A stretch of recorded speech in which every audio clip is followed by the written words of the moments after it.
정신 걸렸네.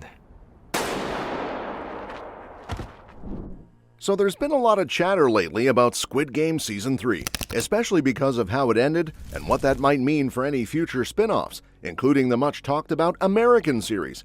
Fans jumped on this right away, mostly because Season 3 wrapped up with a pretty jaw-dropping cameo that has everyone wondering if it's setting the stage for something bigger. And with the kind of global impact Squid Game has had, it's not too surprising people are eager to see where all this might go next. Season 3 gave us some intense moments, as usual, with plenty of tragic losses all tied to this mission of trying to stop the games once and for all. But by the time it fades to black, it's obvious the twisted operation is still very much alive, just thriving elsewhere now. The show cleverly shifts its lens to Los Angeles, where none other than Oscar winner Cate Blanchett pops up in a surprise cameo as the new recruiter. We see the front man, played by Lee Byung-hun, spotting her as she ropes yet another unsuspecting person into the nightmare. It's a chilling little sequence that instantly suggests the games may be over in Korea, but their horrors are far from gone. Because of this, a bunch of fans immediately figured the scene must be Netflix's way of planting seeds for that upcoming English-language Squid Game show that's supposedly being developed by David Fincher. It just seemed to fit so perfectly. An American recruiter, an operation moving overseas, and a big Hollywood name attached to tease what's next. But according to Squid Game creator Hwang Dong-hyuk, that wasn't actually the point at all. In an interview with The Hollywood Reporter, Hwang was very clear that Blanchett's cameo wasn't about launching a new branch of the franchise. From his perspective, it was simply meant to hammer home one last message. Even though Gi-hun and the front man managed to end the deadly games in Korea, the darker forces fueling them, greed, ruthless competition, and exploitation, are still thriving. So the games might stop in one place, but they'll crop right back up somewhere else because that's how these global systems work. He explained it by saying, "I didn't end it on that note in order to deliberately leave room for further stories to happen. Gi-hun and Frontman, through these characters, the games in Korea have ended.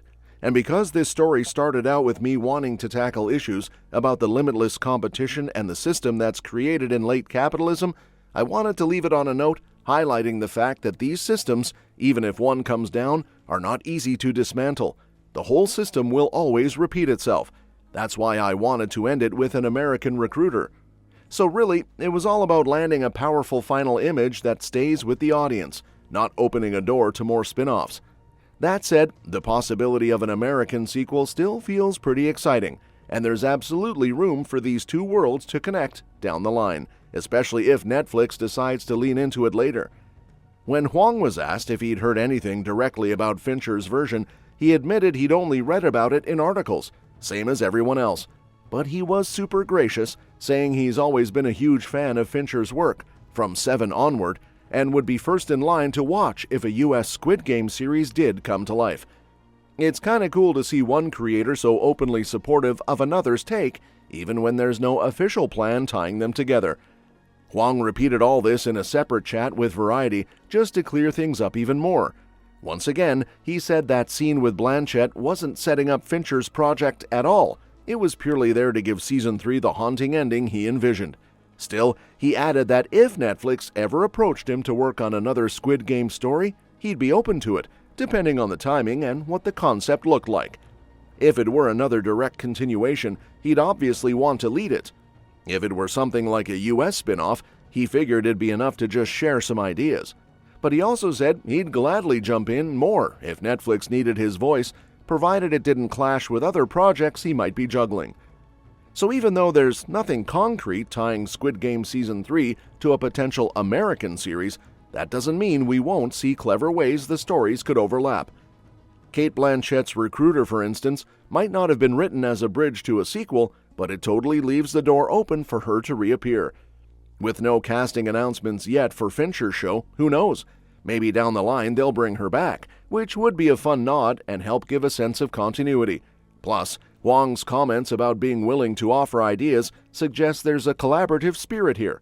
That means even if he's not directly running a US version, his fingerprints could still end up on it, tying both interpretations together in subtle but meaningful ways. That would be a treat for fans who have followed the original series from the start. Meanwhile, it's not hard to see why Netflix would be eager to keep exploring this universe. Squid Game is a global phenomenon that practically took over pop culture. Even if the Korean story had reached a certain endpoint with Season 3, there's massive potential for more stories that dig into the same themes of survival, exploitation, and human desperation, just from new angles or different cultural contexts. And let's be honest, fans would love to see what those twisted games look like in an American setting, where capitalism and inequality take on their own unique flavor. On top of that, Hwang didn't exactly shut the door on making Squid Game Season 4 either. If the right idea strikes, it's clear he'd be up for coming back to continue Gi-hun's journey or explore new corners of this sinister empire.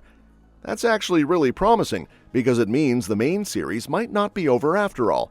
There's still a real chance to dive back in and see how Gi-hun and the Front Man's clash reverberates across the globe. And if that ties in somehow with a US sequel, it'd be even more intriguing. Looking back, Blanchette's cameo almost feels even stronger, knowing it wasn't just there to bait fans for the next big thing. Instead, it stood on its own as a chilling reminder that the cycle of exploitation is way bigger than any single country. The cameo carries more weight this way. It wasn't some corporate tease for future dollars, but a meaningful final punch to show how these brutal systems live on. Still, it absolutely keeps the door cracked open for Netflix or future showrunners to build on if they choose. Honestly, that's kind of the best of both worlds. Fans get a satisfying, thought-provoking conclusion to the story Hwang wanted to tell, but there's also space for new creators like Fincher to come in and explore fresh angles without stepping on what came before. And if Hwang ends up offering guidance, there's a good chance the spirit of the original series would flow naturally into anything that follows. So whether it's Squid Game Season 4 picking up the pieces in Korea, or an American branch showing how the games evolve on a new continent, the franchise feels like it has endless potential. The fact that Hwang is still enthusiastic about possibly being involved is huge for fans, because it means any future chapter could keep the sharp social critiques and gut-wrenching intensity that made the original such a powerhouse. Either way, there's still so much to explore in this chilling world, and it feels like we're nowhere near done yet. And that's that for today's video. Thank you so much for watching today, and we will see you in the next one.